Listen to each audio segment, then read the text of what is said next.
நாங்க வந்த முதல் நாள் இருந்த நிலைமை 9வது நாள் இருக்கின்ற நிலைமை அன்று தங்கவயல் முதல் நாள் உங்களை பார்த்த நிலைமை இன்று கோலார் மாவட்டமே இன்றைக்கு வியந்து பார்த்து கொண்டிருக்கின்ற நிலைமை. இந்த நிலைமைக்கு காரணம் இங்கே கூடியிருக்கின்ற உறுதியோடு அஞ்சா நெஞ்சங்களாக இருக்கின்ற ஒவ்வொரு உறுதிமிக்க தோழர்களுடைய ஒன்றுபட்ட போராட்டம் தான் இங்கே உங்களுடைய போராட்டம் வலிமை பெற்று வந்து கொண்டிருக்கிறது. இந்த நேரத்தில் KGF கோர்ட்ல நீங்க மெவல் மேனேஜ்மெண்ட் ஒரு வழக்கு போட்டாங்க. அந்த வழக்கில் நீங்க தொழிலாளியே கிடையாது, உங்களுக்கு அதுக்கு சம்பந்தம் இல்ல, கான்ட்ராக்ட் ஆபீஸ் கிட்ட போய் உட்காரு, மெவல் கிட்ட உட்கார கூடாது அப்படின்னு சொன்னாங்க. ஆனா நீதிமன்றத்தில் அதுக்கு முழு ஆதரவு இல்லாம பார்ட்லி நம்மளுக்கு ஒரு போராட்டம் பண்றது பிறப்பு உரிமை, கான்ஸ்டிடியூஷனல் ரைட் சொல்லி ஒரு அப்சர்வேஷன் வச்சு இன்னைக்கு நீங்க எல்லாம் முடிவு பண்ணி 200 மீட்டர் டிஸ்டன்ஸ் ரேடியஸ்ல பெவல் மெயின் கேட்ல இருந்து நார்த் சவுத் சொல்லி ஒரு 4 ஷெட்யூல போட்டு உங்க போராட்டத்துக்கு அவங்க பெவல் மேனேஜ்மெண்ட் கேஸ் போட்டாங்க. அந்த schedule a fraudulent act of the bevel. அந்த ஷெட்யூல் பெவலுக்கு சம்பந்தம் இல்லாத இடம். பெவலுடைய இடம் எவ்வளோ, பெவலுடைய மெஷர்மெண்ட் எவ்வளோ, அவங்க ப்ளீட் பண்ணிக்கிற ஷெட்யூலுடைய மெஷர்மெண்ட் எவ்வளோ. அப்போ தொழில ஆர்டிஓ ஆபீஸ் பெவலுக்கு சேர்றா. அப்போ அந்த பிஜிஎம் இடத்த இன்னைக்கு அவங்க எப்படி பெவல் இடம் சொல்லிட்டு ஷெட்யூல் காமிச்சு ஆர்டிஓ ஆபீஸ்ல இருந்து 200 மீட்டர் ரேடியஸ் டிஸ்டன்ஸ்ல போய் போராடு அப்படின்னு சொல்லிட்டு நீங்க வாதத்தை வைக்கிறார். ஆனா அன்னைக்கு முதல் நாளே நான் 2வது நாளுக்கு வரும்போது இங்க இருந்த நம்ம மரியாதைக்குரிய deputy superintendent of police circle inspector எல்லார்கிட்டயும் நான் சொன்னேன், சார் ஒரு ஸ்பீக்கிங் ஆர்டர் இருக்குது, இந்த இடத்துல தான் அவங்க போராட்டம் இல்ல, ஏன் 200 மீட்டர் ரேடியஸ்ல அதை அலங்கும் அப்படின்னு சொன்னேன். இப்படி அலந்தா 200 மீட்டர்ல நாங்க உட்கார்றோம், அப்படி அலந்தா உன் போலீஸ் ஸ்டேஷன் பக்கத்துல அம்பேத்கர் பார்க் கிட்ட உட்கார்றோம், இப்படி அலந்தா ரயில்வே ஸ்டேஷன் கிட்ட நீ பர்மிஷன் வாங்கி கொடு நாங்க உட்கார்றோம், இல்ல பின்னாடி பக்கம் அலந்தா மெடிக்கல் சென்டர் கிட்ட நாங்க போடுறோம் அப்படின்னு சொல்லும்போது அவங்க அந்த சப்ஜெக்ட் வரல. ஆனா அதே விஷயத்தை பிஜிஎம்எல் நிர்வாகத்துக்கிட்ட அவங்க சொன்னாங்க. அப்ப பிஜிஎம்எல் நிர்வாகத்துக்கிட்ட மரியாதைக்குரிய சசிதரன் சார் கிட்ட இந்த ஜட்ஜ்மெண்ட் காப்பியை நான் எடுத்து போய் கொடுத்தேன். நான் ஒண்டியா போய் உட்கார்ந்து பேசல, உங்க தொழிற்சங்கத்தினுடைய பிரதிநிதி தோழர் சிவகுமார் மற்ற தோழர்கள் எல்லாம் என் கூட வந்தாங்க. அவர்கிட்ட நான் வாதத்தை வைக்கும் போது அவர் என்ன சொன்னார்னா, நீ பெமல்கார பிஜிஎம்எல் கிட்ட வந்து நீ போராட்டம் பண்ற அப்படின்னு அவர் கேட்டார். நான் போராட்டம் பண்ணல சார், இந்த பாரு எத்தனை ஷெட்யூல்ல பெவல் இன்னைக்கு காமிச்சிருக்காங்க. ஏ ஷெட்யூல் இஎம் டிவிஷன், பி ஷெட்யூல் இங்க பாரத் நகர் ரோட்ல இருக்கிற ஷெட்யூல், சி ஷெட்யூல் வந்து ஆர்சி யூனிட், டி ஷெட்யூல் வந்து இந்த ஹெச்எஃப் யூனிட். அப்போ ஆர்சி2 ஹெச்எஃப் பிஜிஎம்எல் லேண்டா பெவல் லேண்டா? அப்ப பிஜிஎம்எல் லேண்ட்னு சொல்றேன், அப்ப பெவல் எப்படி ஷெட்யூல காமிச்சான்? அப்போ இதுக்கு மதியத்துல இந்த ஹைலைட்ஸ் வருதா வரலையா? அப்போ நீ ஃபைல் அடிச்ச அவங்க பர்மிஷன் கேக்குறதுல, போலீஸ் இங்க உட்காருன்னு சொல்றதுல நீ ஏன் பர்மிஷன் கொடுக்கறாரு அப்படின்னு சொல்லிட்டு சொன்னோம். அவர் ஒரு சரியான டிசிஷன் எடுத்தார். அவர் என்ன டிசிஷன் எடுத்தாருன்னா, நான் பர்மிஷன் இல்லைன்னு சொல்றது இல்ல, கோர்ட் ஆர்டர் இருக்குது, போலீஸ் ஒரு இடத்தை காமிக்கிட்டோம், இந்த இடத்துல இந்த எதுவும் ஆப்ஜெக்ஷன் இல்லைன்னா எழுதி கொடுக்குறேன் அப்படின்னு சொல்லி இன்னைக்கு சசிரஞ்சன் அவர்கள் அந்த ஆர்டர்ல அவர் கொடுத்தார். பட் இன்னைக்கு நான் வந்து இத பேசுறேன் அப்படின்னு சொன்னா, உங்க யூனியன் டிசிஷன், உங்க கோஆர்டினேஷன் கமிட்டியுடைய டிசிஷன், அந்த ஆர்டரை அப்பீல் பண்ணோம் அப்படின்றது. சோ அப்பீல் பண்ணிருக்கோம். நம்மளுடைய கிரவுண்ட்ஸ்னா தொழிலாளி மேனேஜ்மெண்ட் கண்ணு முன்னாடி தான், அவன் ஃபேக்டரி முன்னாடி தான் போராட்டத்தை நடத்துவோம்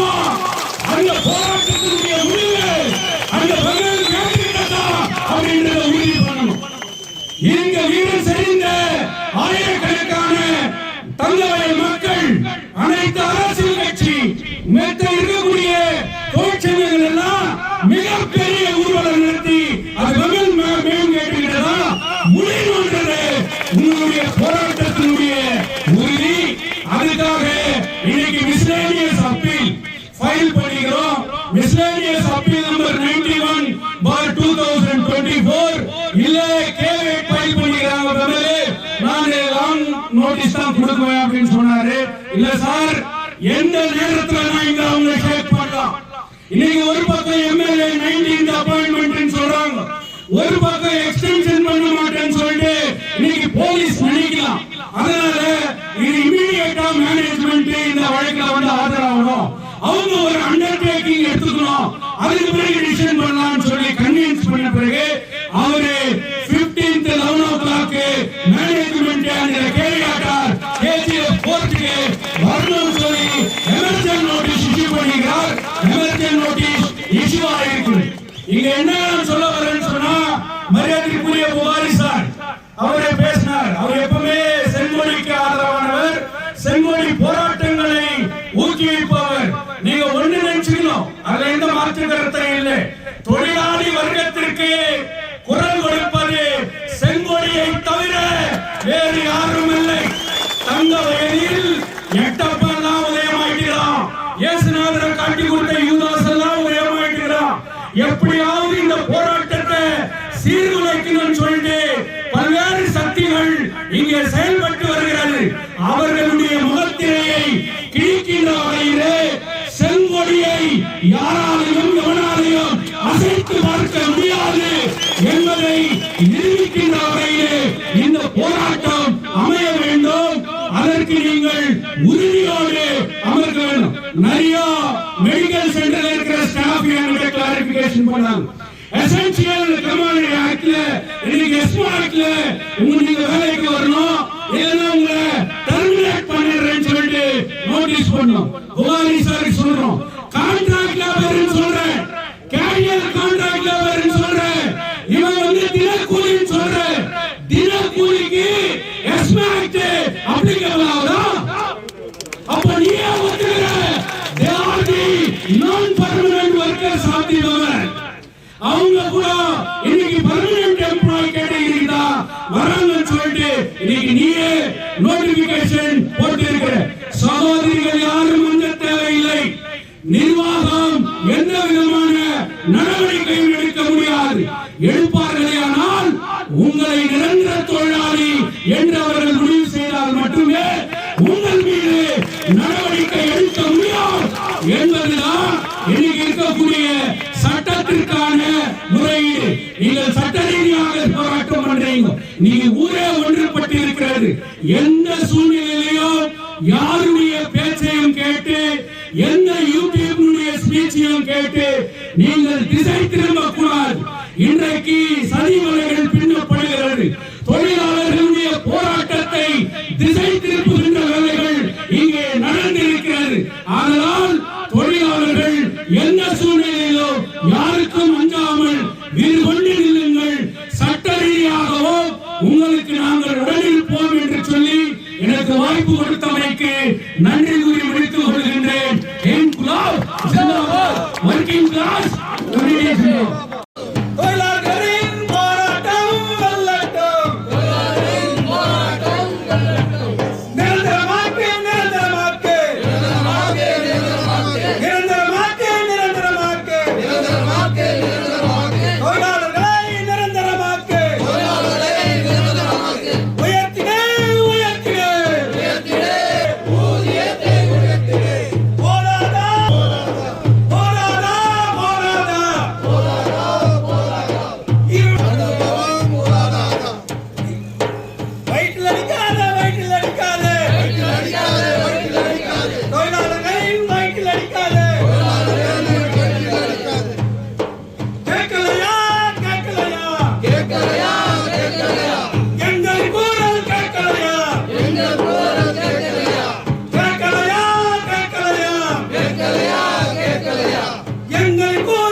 இந்த போராட்டம் தொடங்கி கரெக்டாக 9 நாள் ஆச்சு. போராட்டம் தொடங்கிறதுக்கு முன்னாடியே இங்கே போராட்டம் பண்ணும்போது பிரச்சனை ஸ்டார்ட் ஆயிடுச்சு. அப்பவே போராட்டம் பண்ணுறதே ஒரு பிரச்சனைனா போராட்டத்தை பண்ணுறதுக்கே ஒரு போராட்டம் பண்ண வேண்டியது ஆயிடுச்சு. இந்த ஊர் எங்கள் தாத்தன் பாட்டை எல்லாம் சேர்ந்து ஊரை காட்டை ஊராக்கி அவங்க ரத்தத்தையும் உயிரை தியாகம் பண்ணி உருவாக்குன ஊர் இது. இந்த ஊரில் நாங்கள் போராடுறதுக்கு எங்களுக்கு இடம் இல்லையா? நாங்கள் இந்த இடத்துல போராடினா இங்கே போராடுறாருன்னு ஒரு கூட்டம் இன்னொரு இடத்துல தொத்துது. இங்கே வந்து போராடினா பந்தல கொண்டு போய் கீழ்ச்சின்னு இன்னொரு கூட்டம் வந்து பிரச்சனை கொடுக்குது. இல்லை நாங்கள் எங்கே போராட்டம் பண்ணுறது? இங்கேருந்து காட்டுக்கு போகலானாக்கா காட்டுக்கு போய் போராட்டம் பண்ணால் அதுக்கு ஒரு பேர் வச்சிருக்கீங்க. அதனால நான் சொல்றது என்னன்னா, ஃபர்ஸ்ட் நம்ம இவரு மேனேஜ்மெண்ட்டுக்கு கொஞ்சம் பேசணும். அதுக்கு முன்னாடி ஒரு தம்ப்நெயில் ஒன்று போட்டேங்க. நாங்கள் எந்த மொழிக்காரங்களுக்கும் எந்த மாநிலத்துக்காரங்களுக்கும் விரோதமானவர்கள் இல்லை, எல்லாரையுமே ஆதரிக்கிறோம். ஆனால் நாங்கள் சொல்றது என்னன்னா, இங்கே உள்ளூர்காரன் பல கனவோட பல பல கஷ்டத்தை தாண்டி படிச்சு ஏதோ ஒரு ஆசிரியர் நம்பிக்கையில இங்க ஏதோ படிச்சு முன்னாடி வந்து ஏதோ ஒரு வேலை அப்பாயின்மெண்ட் ஆகும்னு உள்ள வந்து சேர்றான். நீங்க என்ன பண்ணுகிறீங்க? ஏதோ வட மாநிலத்துல இருந்து கூட்டின்னு வந்து உள்ள இறக்குனீங்க. சரி அவன் தான் சரி வேலை செய்யறானா அப்படின்னு பார்த்தாக்கா நம்ம பெங்களூர் பெங்கல்ல நம்ம தம்பி ஒருத்தர் சொன்னாரு. நான் அவன் வந்து ஒரு 11ஆம் நம்பர் ஸ்பானர் எடுனா கேன்றான். என்னன்னா நான் அது என்ன கார் இருக்கோம்பா அப்படின்னு, அது ஏதோ கார் கம்பெனி போயிருக்குது அப்படின்னு. அப்புறம் மறுநாள் வந்து சொல்றான் அவனுக்கு 11ஆம் நம்பர் ஸ்பானர் கூட தெரியல. இப்ப நம்ம சிஎம்பி என்ன சொல்றாருன்னா, தகுதியின் அடிப்படையில அப்பாயின்மெண்ட் பண்ணிக்கிறோம் அப்படின்னா, இது என்ன கம்பி கட்டுற கதைன்னு தெரியல. எது தகுதி? இங்க இல்லாதவங்களுக்கு, இங்க இருக்கிறவங்களுக்கு இல்லாத தகுதி அவங்க பலாயிரம் கிலோமீட்டர்ல இருந்து வர வச்சு நீ இங்க இருக்கிறவங்களுக்கு அப்பாயின்மெண்ட் கொடுக்கணும். அப்ப இங்க இருக்கிறவங்க நாங்க என்ன பண்றது? இங்க இருக்கிற இளைஞர்கள் நாங்க என்ன பண்றது? ரொம்ப மனசு ரொம்ப கஷ்டமான விஷயம். அதை தாண்டி இப்போ நாங்க பேசுறதுல உங்க சிஎம்பி புரியுதா என்னன்னு தெரியாது. நான் பேசுற பாஷையே உங்களுக்கு புரியாது. எங்க கஷ்டம் என்னன்னு உங்களுக்கு புரிய போகுது. அது ஃபர்ஸ்ட் கேஜிஎஃப்ல இருக்கிற பெண்களோட வரலாறு ஃபர்ஸ்ட் தெரிஞ்சுக்கணும். நம்ம படிக்கணும். சிஎம்பி என்னன்னாக்கா, இந்த பெண்கள் ஃபேக்டரி எப்படி வந்துச்சு, எதுக்கு வந்துச்சு, யாருக்காக வந்துச்சு, எதனால வந்துச்சுன்னு தெரிஞ்சுன்னு அதுக்கப்புறமா இவங்க இந்த இப்போ பண்ணுறாரு உங்களுக்கு அநீதி நம்ம தோழர்களுக்கு அது பின்வாங்கிறதுக்கு நல்லா இருக்கும். அதை படிச்சாருனாக்கா இன்னும் மெயினான முக்கியமான விஷயம் பேச வந்தது என்னன்னா, 9 நாள் ஆச்சு. இது எவ்வளோ ஒரு வெக்கப்பட வேண்டிய விஷயம். நம்ம மக்கள் பிரதிநிதிகள் என்ன பண்றாங்க? இப்போ நம்ம தேர்ந்தெடுக்கப்பட்ட மக்கள் பிரதிநிதிகள் எதுக்காக நம்ம தேர்ந்தெடுக்கப்பட்டோம்னா, நாம இங்க சமாதானமா லைஃப் லீட் பண்ண போனோம், நம்மளுக்காக அவங்க குரல் கொடுப்பாங்கன்னு நம்ம பண்ணோம். இங்க 9 நாள் ஆச்சு. அவர் ஒரு அப்பாயின்மெண்ட் கொடுத்துக்கிறாராம், 19ஆம் தேதி கொடுத்துக்கிறாராம். அது வரைக்கும் நாங்க வந்து உட்காந்து பார்த்துன்னு இருப்போமா? இது எந்த விதத்துல என்ன ஒரு இது? இங்க ஸ்டேட் கவர்மெண்ட் உங்களுக்கு இருக்குது, சென்ட்ரல் கவர்மெண்ட் உங்க கூட்டணி ஆட்சியில் இருக்குது. அப்படி இருந்தும் இந்த அரசாங்கம் இவ்வளவு 2000 குடும்பங்களுக்கு ஒரு நியாயத்தை வழங்குறதுக்கு இந்த மெத்தனை போக்கு காட்டுவது ஏன்? அது புரியல. ஃபர்ஸ்ட் நம்ம சட்டமன்ற உறுப்பினர் ஒரு இது ஒண்ணு பார்த்த ஒரு சேனல்ல, நான்வெஜ் ஃபுட் ஃபார் 2000 ப்ரொடெஸ்டர்ஸ். ரொம்ப சந்தோஷம். நிறைய பேர் ஹெல்ப் பண்ணாங்க, வாலண்டியரா வந்து ரொம்ப சந்தோஷப்படுறாங்க. அதை நான் குறை சொல்லவே இல்லை. பர்டிகுலரா அந்த நான்வெஜ் ஃபுட் ஃபார் 2000 ப்ரொடெஸ்டர்ஸ் நினைச்சிருக்கீங்களா? அதை நான் கேட்கறது ஒரு இது அதுல 2000 பேருக்கு இங்க நம்ம சாப்பாடு கொடுத்துட்டோம், நான்வெஜ் சாப்பாடு கொடுத்துட்டோம். 2000 குடும்பம் அந்த கஞ்சி கூட இல்லாம உட்காந்துருக்குது வீட்டுல. அவங்களுக்கு எப்படி ஆறுதல் சொல்வீங்க? இந்த போராட்டம் கூட வந்து எங்களுக்கு கார் கொடுங்க, அக்கௌண்ட்ல 15 லட்சம் போடுங்கன்னு போராட்டம் பண்ணல. புரிஞ்சுக்கணும். 15 லட்சம் கேட்டு போராட்டம் பண்ணல. நாங்க கேட்கறது கால் வயிற்று கொடுத்துருக்குது, அரை வயிற்று கொடுங்கன்னு தான் கேட்கறாங்க. அது கூட கொடுக்க முடியலனாக்கா நீங்க எதுக்கு நீங்க ராஜினாமா பண்ணிடுங்க. இப்போ நாங்க போயிட்டு ஒரு சாதாரணமா ஒரு சிஎம் கிட்ட பேச முடியுமா? இங்க இருக்கிறவங்க யாரா போய் பேச முடியுமா? ஆனா நீங்க பேசலாம். அதுக்காக தான் உங்களை தேர்ந்தெடுத்துக்கிறது. ஒரு பிரைம் மினிஸ்டர் வரைக்கும் நீங்க போய் பேசலாம். ஆனா எங்களால போய் பேச முடியுமா? அப்படின்னு என்ன பிரயோஜனம் எங்களுக்கு? இது நீங்க எப்படி வேணாலும் எடுத்துக்கோ, எச்சரிக்கையா எடுத்துக்கோங்க, எது வேணாலும் எடுத்துங்க. இது தொடங்கும் போது தொழிலாளர் பிரச்சனையா தான் தொடங்குச்சு. ஆனா இன்னைக்கு இது மக்கள் பிரச்சனையா மாறிட்டு இருக்குது. தெரிஞ்சோ தெரியாம நீங்க பண்ண விஷயம் கேஜிஎஃப்ல இருக்கிற ஒட்டுமொத்த ஜனத்தையும் ஒன்னா சேர்த்துச்சு, எல்லாரையும் ஒன்னா சேர்த்துச்சு. அப்போ உங்களுக்கு பிரச்சனை ஸ்டார்ட் ஆயிடுச்சுன்னு அர்த்தம். நீங்க இப்பவே உஷாராகி எங்க தொழிலாளர்களுக்கு கொடுக்க வேண்டியதை கொடுத்துட்டீங்கன்னாக்கா எந்த பிரச்சனையும் இல்லாம நாங்க எங்க வேலையை பார்ப்போம், நீங்க உங்க வேலையை பார்ப்பீங்க, சமாதானமா போயிடலாம் எல்லாமே. இப்போ 19ஆம் தேதின்றது வந்து அது ரொம்ப பெரிய தவறான விஷயம் என்னை பொறுத்த வரைக்கும். இப்போ இந்த மாதிரி 19, 20 இது முடியலன்னா இவ்வளவு நாள் ஆதரவு தெரிச்சுன்னு வந்த எல்லாருக்கும் மார்க்கெட் தொழிலாளர்களுக்கு, ஆட்டோக்காரங்களுக்கு எல்லாருக்குமே பெரிய நன்றி. இப்போ இது இவ்வளவு நாள் தனித்தனியா பண்ணது இல்ல விஷயம். இப்போ 19ஆம் தேதி ஒரே ஒரு நாள் தினப்பயணிகள் ஆகட்டும், ஆட்டோ ஓட்டுநர்கள் ஆகட்டும், மார்க்கெட் வியாபாரிகள் ஆகட்டும், பெயிண்டர்கள் ஆகட்டும், எல்லாரும் நம்ம சகோதரர்களுக்காக, நம்ம தொழிலாளர்களுக்காக ஒரு நாள் எல்லாரும் ஒன்னா சேரணும். ஒரே நாள் ஒரு இடத்துல சேர்ந்து கேஜிஎஃப் மக்களோட ஒற்றுமையை நம்ம காமிக்கணும். அது காமிச்சோம்னா மட்டும்தான் இவங்களுக்கு நம்மளுக்கு நியாயம் கிடைக்கும். இன்னைக்கு இவங்க வேற நம்ம வேற இல்லை, இவங்க எல்லாம் சேர்ந்ததுதான் நம்ம. நான் இன்னொரு முக்கியமான பாயிண்ட் பேசணும்னு நினைக்கிறேன். அப்படின்னா இது பங்கார்பேட்டை சேர்ந்த தொழிலாளர்களும் தராங்க. நம்ம பங்கார்பேட்டை எம்எல்ஏ நாராயணசாமி சார் அவர் கூட கொஞ்சம் தலை போட்டாருன்னா நல்லா இருக்கும் இந்த விஷயத்துல. ஏன்னா இங்க நந்தன்கிறது எங்களுக்கு ஒரு நியாயம் கிடைக்கும் அப்படின்ற இதுல கொஞ்சம் டவுட்டா தான் இருக்குது. ஏன்னா இவ்வளவு நாள் ஒரு சிஎம்டி உங்களுக்கு ஒரு எம்பிக்கு ஒரு சிஎம்டி கிடைக்கலன்னா இது என்ன மாதிரியான ஒரு டிசைன் இதுன்னு தெரியல, இவங்களுக்கு புரியல. உங்க மேல நம்பிக்கை இல்ல. அப்படி நீங்க உங்களால முடியலன்னா மக்கள் பிரதிநிதிகள் ராஜினாமா பண்ணிடுங்க பேசாம. அதுதான் நீங்க பண்ற ஒரு நல்ல இது. எங்களுக்கு நியாயம் கிடைக்கலன்னா நீங்க ராஜினாமா பண்ணியே ஆகணும். நாங்க மேற்கொண்டு மிகப்பெரிய எச்சரிக்கை எப்படி எடுத்துக்கிறீங்களோ, நீங்க இது எங்களுக்கு நியாயம் கிடைக்கலன்னா இல்ல தாமதம் ஆச்சினாலோ வரலாறு காணாத அளவுக்கு கேஜப்ல மிகப்பெரிய போராட்டம் ஆகுன்றதை நான் தெரிவிச்சுக்கிறேன். இந்த டைம்ல